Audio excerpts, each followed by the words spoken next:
welcome to my vlog. Today we are heading out to run some errands and stuff. So seems like that's all I do is run errands. Excuse me, I'm sorry. So I had a doctor appointment this morning, so it was a telehealth appointment, so I didn't want to leave my house until that was over, because if I went somewhere and tried to connect to the internet for an appointment, you know, it just would not work. That's how it goes.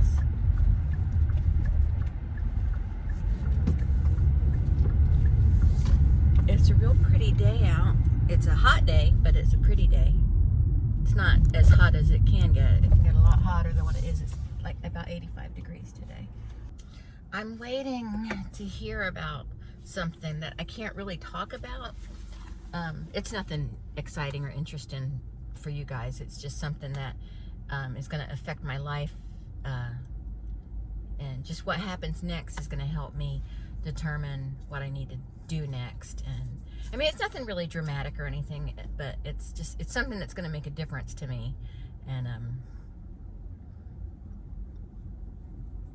I just hope it works out for me, works out in my favor, because it has to. But anyway, a lot depends on that working out. But again, I can't really talk about it, so.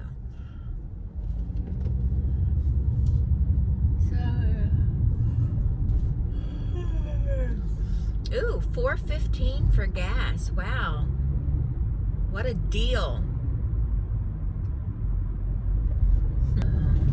So I wanted to talk about something, and I don't want to piss anyone off, but I should probably do a standalone video about it, but I'm not going to right now. That's not the plan.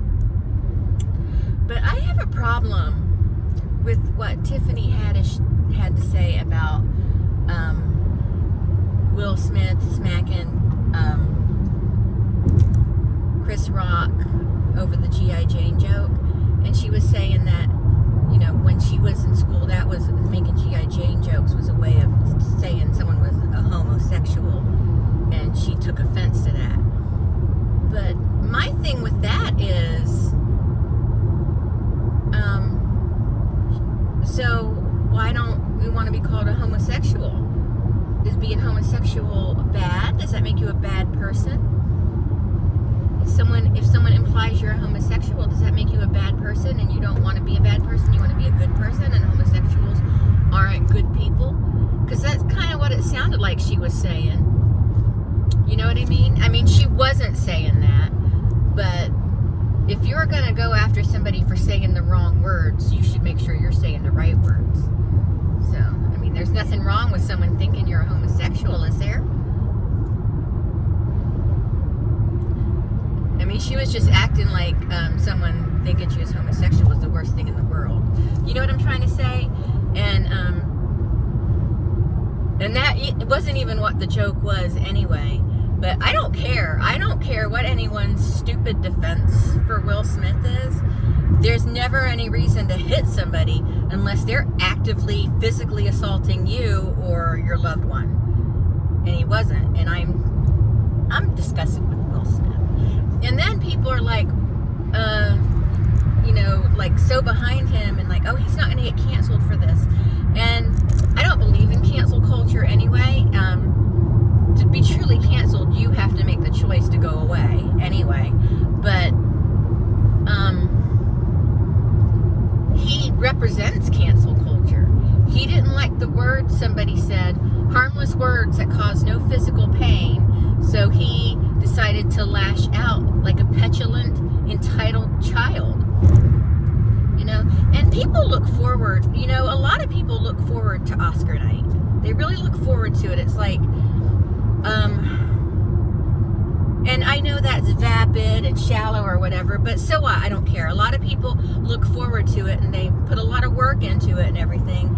And because of one individual's inability to sit there and take a joke, their inability to behave like an adult, because of one person's temper tantrum, the night was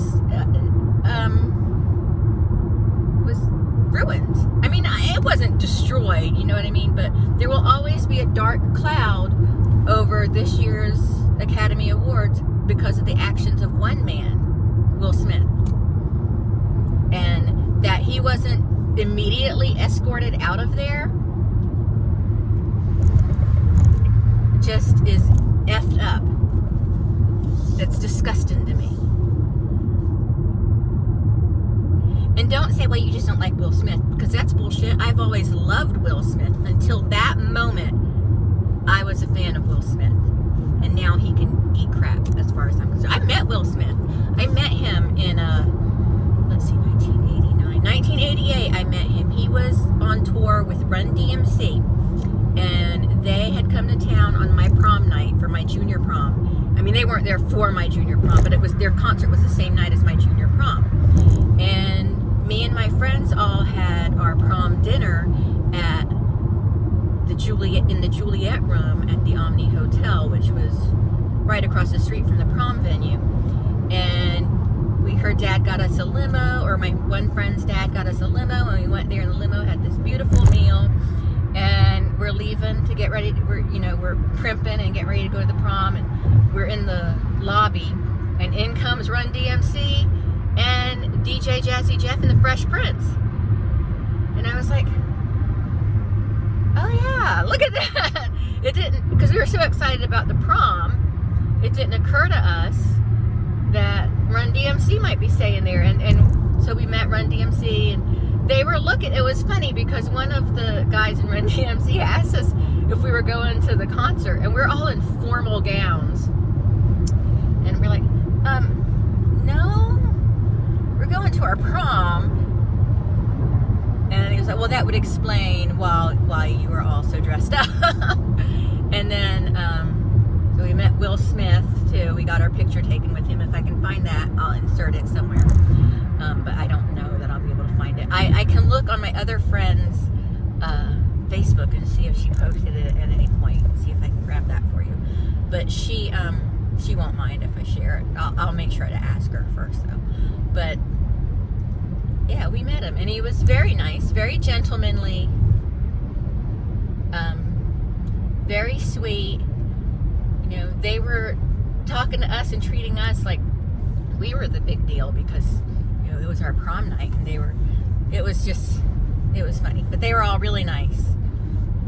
So, oh damn it, I need to get over. Excuse my language. But yeah, but that was 1988, and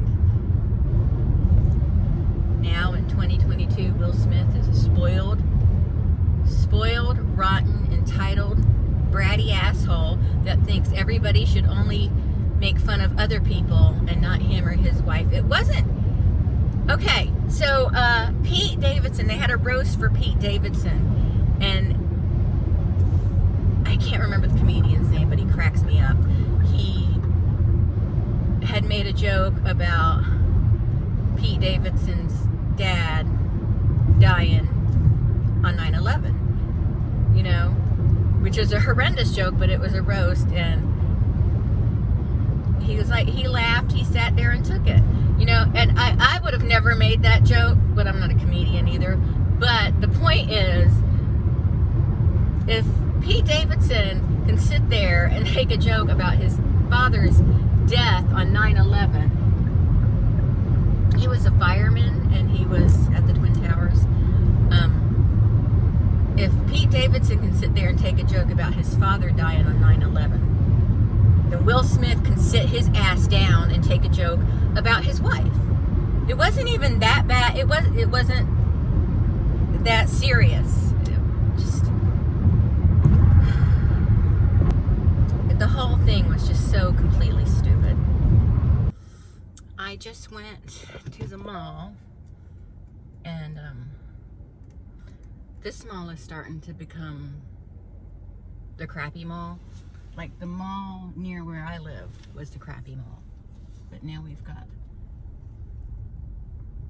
now that mall's becoming, you know, utter garbage, and this is starting to become the crappy mall. And our big shopping center is becoming the thing. The reason I don't like it there is on hot days it's hot because it's outside. But I stepped in Forever 21 for like 2 seconds. It smells really weird. It smells like cheap hot dogs on a grill and cigarette smoke and cheap candles. And it's also really super hot in Forever 21. And it's just junk. It's just junked up. And I couldn't really film in the mall because they were playing that super sucky pop music that's so popular that everyone likes so much. I guess that's why it's pop. It's popular. I don't understand how anyone can listen to that whiny shit though. I mean, it's all so whiny. It's like Ariana Grande. Oh my God. I know she supposedly has a beautiful voice and great range and everything, but she whines.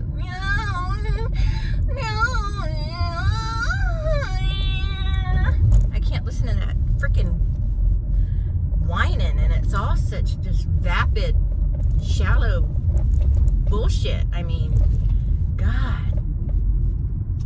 I don't understand how anyone can listen to it. And then trash heavy metal. At least heavy metal has substance to it. It takes skill. I don't know. I don't think the ability to sing well is necessarily that big of a skill. I mean, yeah, it helps, but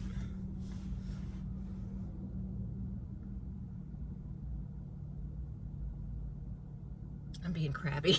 I'm sorry. I'm sorry if you're a fan of pop music. I take it back. I didn't mean it.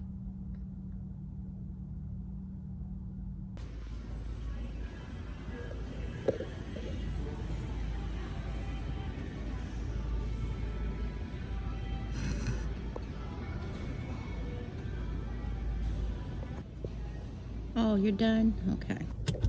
I just stopped to end that.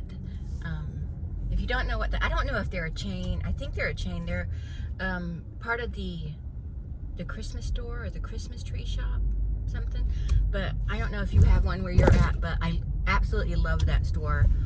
It sort of reminds me of what Garden Ridge used to be, if you know what Garden Ridge is. Garden Ridge used to be a nice home store where you can buy crafting supplies and everything there, but you can also buy, you know, sort of like your Michael's or Joann's, just bigger. And then it got real junky, and then they shut it down, and now we have that. And you can't get craft supplies in that, but you get a lot of other stuff. Like my sister made my flowers, my bouquet for my wedding, and I believe she got all the supplies there at Garden Ridge, and I still have it somewhere. I'll show y'all if I can find it. It's so pretty, and she did all the flowers for my niece's wedding, her daughter too. All pretty. She's very good with that sort of thing, and now she didn't do her bouquet, like she was my maid of honor and her daughter was my bridesmaid, and she didn't do their flowers because I wanted to buy their flowers, you know, so yeah. But y'all have seen my wedding pictures before, some of them anyway.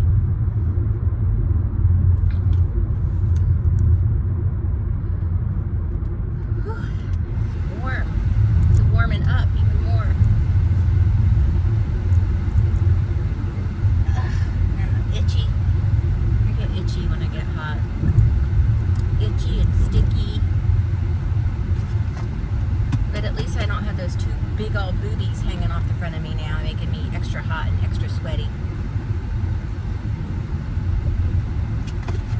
Now I have just little perfectly proportioned cuties attached to me.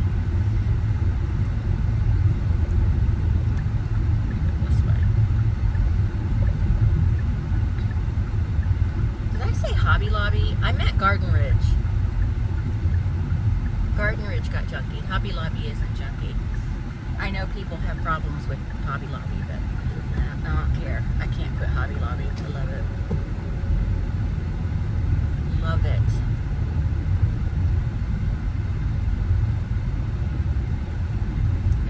I'm kind of hungry. I need to find something little to eat. Lately, I've just been hating everything I put in my mouth. It's just, everything tastes so, I don't know, just like not what I want. And I don't know what I want, you know? And I'll see other people eat something, I'm like, oh, that looks good, but then I'm like, I don't want it. So I don't know what to do about that. So I just went to a drive-thru to get me a drink, and so I ordered a Pepsi, and it tasted off, so I gave it back and asked for a tea. And she goes, this is the first Pepsi I've had a complaint about. And I'm like, I didn't say anything. I'm like, oh, well. It's like, people, it's the first one she had a complaint about because people don't have any freaking taste. They, like, will just slop up whatever anyone shovels up into their slop bucket. They'll just drink it up. They don't care.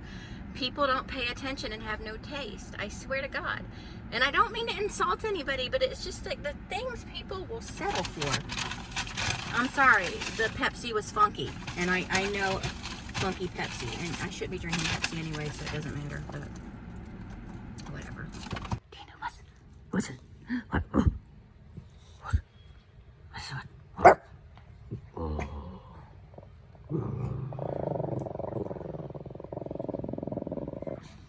What is it?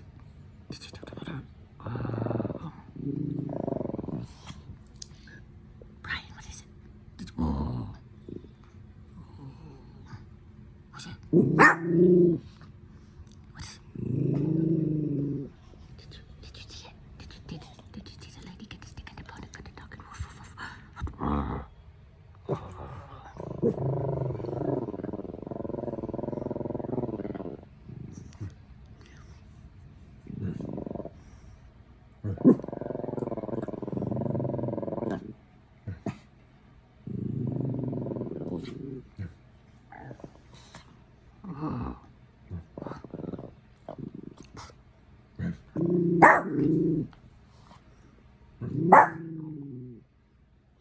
What, Brian? What is it, Brian?